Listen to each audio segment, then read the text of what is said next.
14 फरवरी गुड़गांव जैसे शहर में जहां की भागदौड़ भरी जिंदगी में लोगों को सांस लेने की भी फुर्सत नहीं मिलती है, वहां वैलेंटाइंस डे एक बहाना होता है अपने पार्टनर के साथ कुछ सुकून के पल बिताने का। लेकिन साल 2026 के इस वैलेंटाइन डे पर साइबर सिटी गुरुग्राम की इस चमक धमक के बीच एक कहानी ऐसी भी लिखी जा रही थी जिसका अंजाम मोहब्बत नहीं बल्कि अपने पार्टनर को इस दुनिया से विदा करना था। और वो शख्स उसमें नाकामयाब भी हुआ। उसने न सिर्फ 2 परिवारों का विश्वास तोड़ा बल्कि हर उस इंसान को सोचने पर मजबूर कर दिया जो प्यार के रिश्तों पर भरोसा करता है। एक पढ़ी लिखी लड़की जो अपने करियर की ऊंचाइयों पर थी और 5 महीने पहले हुई शादी को दिल से निभा रही थी।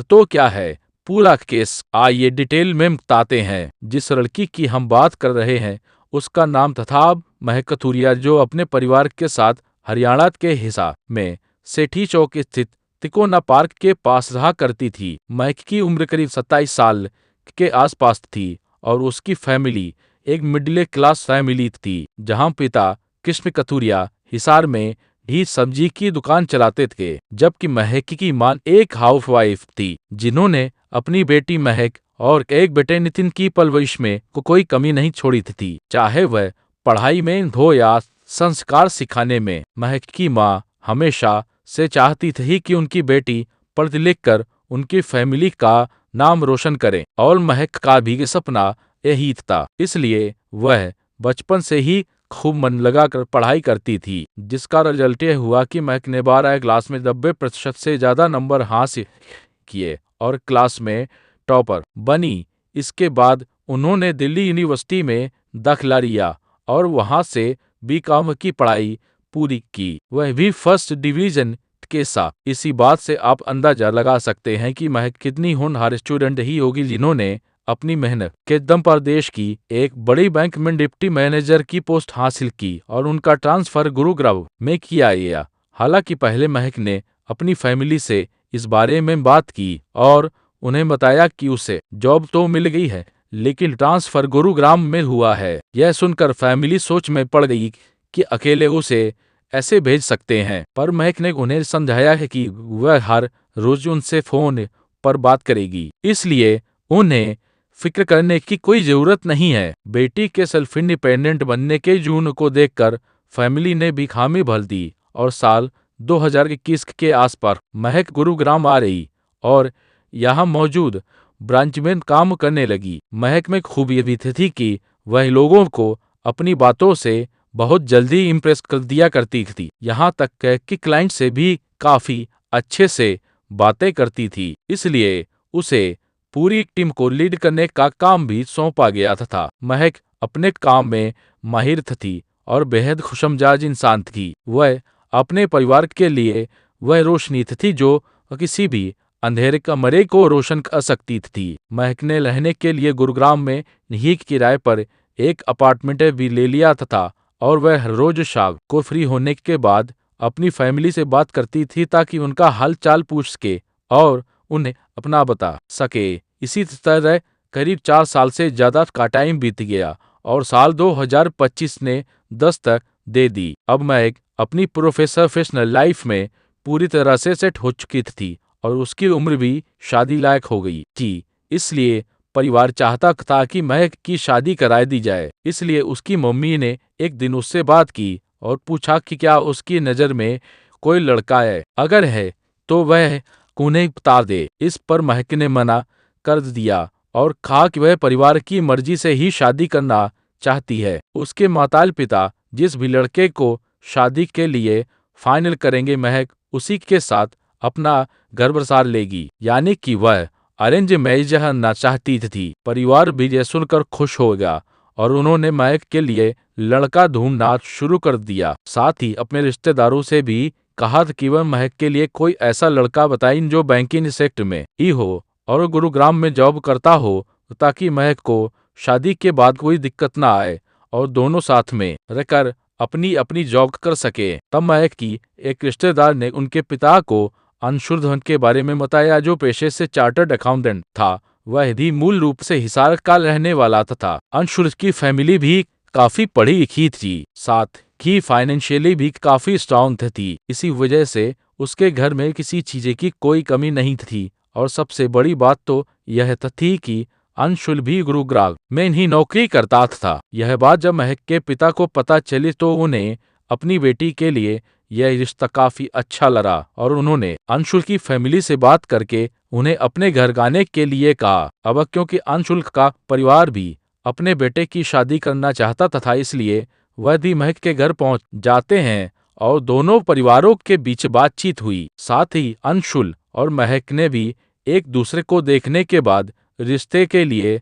हाँ कर दिया। इनकी जोड़ी को देखकर सभी को ऐसा लग रहा था जैसे यह एक परफेक्ट मैच है। हर कोई अंशुल की तारीफ कर रहा था कि वह एक बहुत अच्छा इंसान है और साथ ही बहुत ज्यादा नेक दिल है। साथ ही उसकी सैलरी भी काफी अच्छी थी और वह भी हमेशा से एक वर्किंग वुमन से ही शादी करना चाहता था, यानी उसे इस बात से कोई दिक्कत नहीं थी कि उसकी पत्नी बाहर जाकर काम करेगी, बल्कि अंशुल तो बहुत ज्यादा सपोर्टिव था। बस यही बात महक की फैमिली को भा जाती है और वह अंशुल को अपने दामाद के रूप में अपनाने के लिए राजी हो जाते हैं। साथ ही शादी की तारीख 25 सितंबर 2025 फिक्स कर दी जाती है। उससे पहले अंशुल और महक का प्री वेडिंग शूट भी होता है जिसे वे काफी अच्छे से शूट करवाते हैं और आखिरकार 25 सितंबर को महक विदा होकर अपने ससुराल पहुंच जाती है, जहां खूब धूमधाम से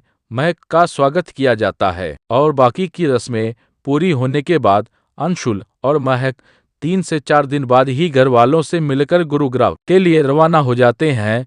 क्योंकि दोनों ही वर्किंग थे तो उन्हें अपनी नौकरी की जिम्मेदारियों की वजह से तुरंत वापस लौटना पड़ता है। अब अंशुल गुरुग्राम के सेक्टर 39 इलाके में एक किराए का फ्लैट ले लेता है, जहां पर दोनों हंसी खुशी रहने लगते हैं। उनके घर में 2 पालतू डॉग्स भी थे जिनसे महक बहुत लगाव रखती थी। अंशुल और महक दोनों ही अपनी मैरिड लाइफ को काफी एंजॉय कर रहे थे और शादी के करीब 1 महीने बाद अक्टूबर के लास्ट मंथ ने हनीमून मनाने के लिए यह वियतनाम भी गए थे, जहां वह सिर्फ 1 हफ्ता रुके और वापस गुरुग्राम लौट आए। महक ने अपने वियतनाम ट्रिप की कई खुशहाल तस्वीरें और वीडियो सोशल मीडिया पर भी शेयर की थी, जिन्हें देखकर सभी दोनों की तारीफ कर रहे थे और उन्हें एक परफेक्ट कपल कहकर पुकार रहे थे। अंशुल और महक को अब साथ में 5 महीने बीत जाते हैं, लेकिन तीसरे महीने में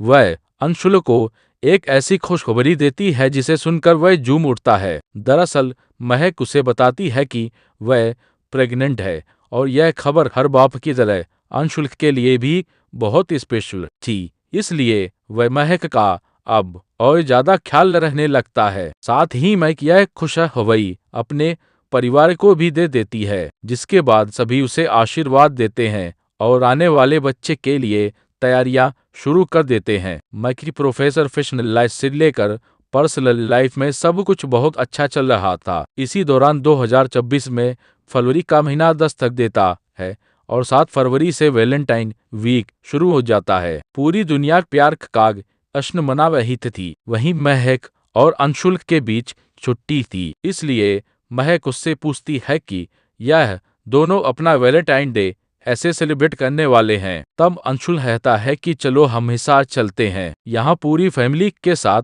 वैलेंटाइंस डे मनाएंगे। यह सुनकर महक भी राजी हो जाती है और दोनों तैयार होने के बाद हिसार के लिए निकल जाते हैं, जहाँ यह 14 फरवरी का पूरा दिन फैमिली के साथ बिताते हैं और रात को भी वहीं रुकते हैं। अगले दिन 15 फरवरी को अंशुल महक को लेकर उसकी फैमिली के पास जाता है, जहां वह केवल 10 मिनट रुकते हैं और फिर शाम के टाइम गुरुग्राम वापस जाने के लिए निकल पड़ते हैं। परिवार के किसी भी फैमिली मेंबर को इन्हें देखकर ऐसा नहीं लगता जैसे अंशुल और महक के बीच को भी सही ना चल रहा हो, बल्कि उन्हें हंसता मुस्कुराता देखकर पेरेंट्स को बहुत तसल्ली होती है कि उन्होंने अपनी बेटी को अंशुल जैसे समझदार पार्टनर के हाथों में सौंपा है जो उसका कितना ख्याल रखता है। लेकिन असली सच्चाई तो कुछ और ही थी। अभी अंशुल और महक घर से निकले कि दोनों की कार में लड़ाई होनी शुरू हो जाती है, जो बढ़ते बढ़ते इतनी ज्यादा बढ़ जाती है कि अंशुल महक पर चीखने चिल्लाने लगता है और कार को ड्राइव करते हुए रात के करीब 10:30 बजे के बीच झज्जर के बादली इलाके में ले जाता है, जो गुरुग्राम से लगभग 30 से 40 किमी की दूरी पर है। यह इलाका पूरी तरह से सुनसान पड़ा हुआ था। हालांकि महक उससे पूछती है कि वह उसे कहाँ ले जा रहा है, तब वह रोड पर ट्रैफिक का बहाना बनाने लगता है और कहता है कि इस रास्ते से घर जल्दी पहुंच जाएंगे। उसकी बात मानकर महक भी शांत हो जाती है, पर उसे यह नहीं मालूम था कि अंशुल के दिमाग में क्या चल रहा है। वो चारों तरफ खेतों से घिरे एक सुनसान रोड पर अपनी कार रोकता है और महक के साथ मारपीट करना शुरू कर देता है।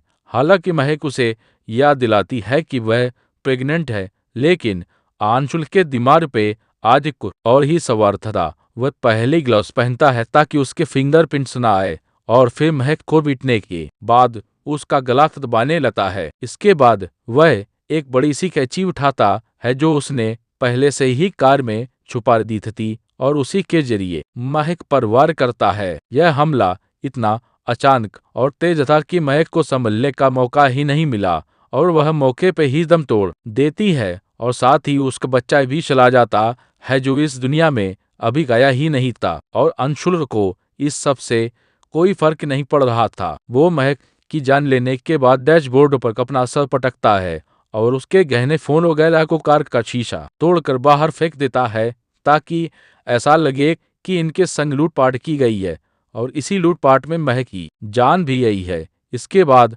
अंशुल करीब 11 बजे पुलिस स्टेशन में फोन करता है और पुलिस को बताता है कि कुछ अज्ञात हमलावरों ने झज्जर जिले के बादली इलाके में पासुर गांव के पास उनकी कार रोकी और उन पर हमला कर दिया और बदमाशों ने उसकी पत्नी महक की भी जान ले ली, साथ ही इन्हें लूट कर वह फरार हो गए। यह सुनने के बाद पुलिस फौरन ही अपनी टीम के साथ घटनास्थल पर पहुंचने के लिए निकल जाती है, जबकि अंशुला महक के घर वालों के पास फोन करता है और उन्हें भी इस हादसे के बारे में बता देता है, जिसे सुनकर परिवार के तो जैसे पैरों तले जमीन ही खिसक जाती है और वह बिना टाइम रुआए बादली इलाके में पहुंच जाते हैं। तब तक पुलिस भी यहाँ पर आ चुकी थी, जो महक की बॉडी को देखने के बाद उसे अपने कब्जे में ले लेती है और पूरे उस लोकेशन को सील कर दिया जाता है। इसके बाद फॉरेंसिक टीम को बुलाया जाता है, पर वहां मौजूद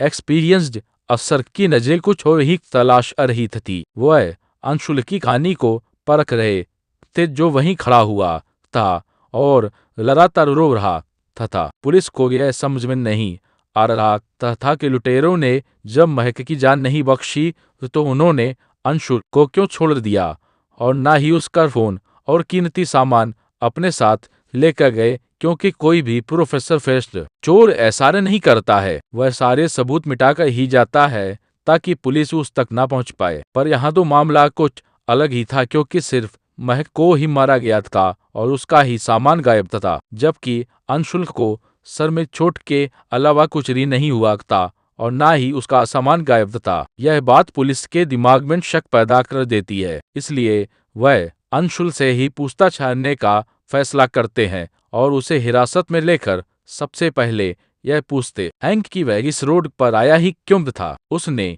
इतना सुनसान रास्ता क्यों चुना था, जबकि यह तो लंबा पड़ता है। यह सुनकर अंशुल सोच में पड़ जाता है और अलग अलग कहानियां बनाने लगता है, लेकिन पुलिस समझ गई थी कि वह सिर्फ बातें घुमा रहा है, इसलिए उस पर शक और ज्यादा बढ़ जाता है। इसके बाद पुलिस अंशुल से कहती है कि चलो सील रिक्रिएट करते हैं, तुम बताना कि उस रात क्या क्या हुआ था, चोर कहां से आए थे, कैसे उन्होंने महक को मारा, सब कुछ। इतना कहकर पुलिस उसे अपने साथ घटनास्थल पर ले जाती है और रिक्रिएशन शुरू किया जाता है। तो अंशुल की कहानी झूठी साबित होने लगती है। वो कुछ भी सही से नहीं बता पाता है, जिस वजह से पुलिस को यकीन हो जाता है कि उसी ने अपनी पत्नी को मारा है और पुलिस को गुमराह करने के लिए लूटपाट की कहानी गढ़ी है। खैर, पुलिस अब अंशुल को दोबारा पुलिस स्टेशन ले जाती है और वहां जब उससे सख्ती से पूछताछ की जाती है, तब आखिरकार अंशुल अपना गुनाह कबूल कर लेता है और पुलिस से कहता है कि हाँ, उसी ने महक को मारा है। पर क्यों? जब यही सवाल पुलिस उससे पूछती है, वह उसके पीछे की वजह शक को बताता है। दरअसल शादी के 3 महीने बाद ही अंशुल को ऐसा लगने लगा था कि उसकी पत्नी का किसी और से अफेयर चल रहा है। अब क्योंकि महक एक वर्किंग वुमेन थी, तो उसे दिन भर दर्जनों लोगों से बातें करनी पड़ती थी। मीटिंग और फोन कॉल्स अटेंड करने होते थे जो महक की जॉब का पार्ट था। लेकिन अंशुल को यह सब पसंद नहीं था। वह नहीं चाहता था कि महक किसी से भी बात करे और ना ही वह उसे जॉब करते हुए देखना चाहता था। हालांकि उसने शादी से पहले कहा था कि उसे हमेशा से एक वर्किंग वुमेन से शादी करनी थी और उसे महक की जॉब करने से कोई ऐतराज नहीं है। लेकिन शादी के बाद अंशुल की सोच पूरी तरह से बदल गई थी। वो महक को बहुत ज्यादा कंट्रोल करने लगा था और अगर वह किसी से देर तक फोन पर बात करती तो उससे सवाल जवाब करता कि वह इतनी देर से किससे बातें कर रही है। रात को उसके सोने के बाद ऑनलाइन क्यों थी, यह सवाल महक की जिंदगी का हिस्सा बन चुके थे। हालांकि उसने अंशुल को बहुत समझाने की कोशिश की और उसके एक ही दिलाया कि वह उसके अलावा किसी से भी प्यार नहीं करती है और ना ही किसी के साथ उसका कोई रिश्ता है। इसलिए अंशुल शक करना बंद कर दे। पर हम सभी जानते हैं कि शक का कोई इलाज नहीं होता है। अंशुल का कार्य यह शक धीरे धीरे एक संख्या पागलपन में बदलता जा रहा था। उसे लगता था कि महक का कैरेक्टर ठीक नहीं है। वह हर रोज बैंक में ना जाने कितने लोगों से मिलती होगी, उनसे हंस हंस के बातें करती होगी। अंशुल हर टाइम इसी बारे में सोचता रहता था, जिस वजह से महक और उसके रिश्ते में दूरियां आती जा रही थी। पर महक ऐसा नहीं चाहती थी, इसलिए उसने वैलेंटाइंस डे भी मनाने के लिए कहा था कि दोनों के बीच सब कुछ ठीक हो सके। तब अंशुल ने उसे अपने घर ले जाने का फैसला किया और कार में पहले से ही ग्लव्स और एक कैंची छुपा कर रख दी। इसके बाद ये दोनों 14 फरवरी को हिसार पहुंचे और 15 फरवरी को जब वापस लौट रहे थे तब दोनों के बीच फिर से लड़ाई झगड़ा हुआ, क्योंकि महक के फोन पर लगातार मैसेजेस आ गए थे जिनका वह रिप्लाई कर रहे थे। बस यहीं से अंशुल का पारा हाई हो गया और उसने महक से झगड़ा करना शुरू कर दिया कि वह किससे बातें कर रही है, क्या उसे कोई वैलेंटाइंस डे विश कर रहा है। इसी बात पर दोनों में बहुत ज्यादा लड़ाई हुई, जिसके बाद अंशुल ने गुस्से में महक की जान ले ली और पुलिस को गुमराह करने के लिए एक झूठी कहानी करी। और यह खुलासा अंशुल ने पुलिस के सामने किया तो पुलिस के साथ साथ परिवार भी दंग रह गया। इंसाफ चाहिए, मेरी लड़की ने क्यों मारा गया, की गलती है उसकी, इतनी हंसी खेल दी मेरी लड़कियन मार। और किसी को भी यकीन नहीं आगाह था कि एक पढ़े लिखे लड़के की इतनी घटिया सोच हो सकती है कि उसने सिर्फ शक के चलते अपनी पत्नी को मार दिया और साथ ही अपने बच्चे को भी। फिलहाल अंशुल पुलिस के गिरफ्त में है, अदालत में पेश किया गया, जहां से पुलिस ने सबूत जुटाने के लिए उसे रिमांड पर लिया था। पूछताछ और सीन रिग्रेशन के प्रोफेसर से के बाद उसे न्यायिक हिरासत में जेल भेज दिया गया है।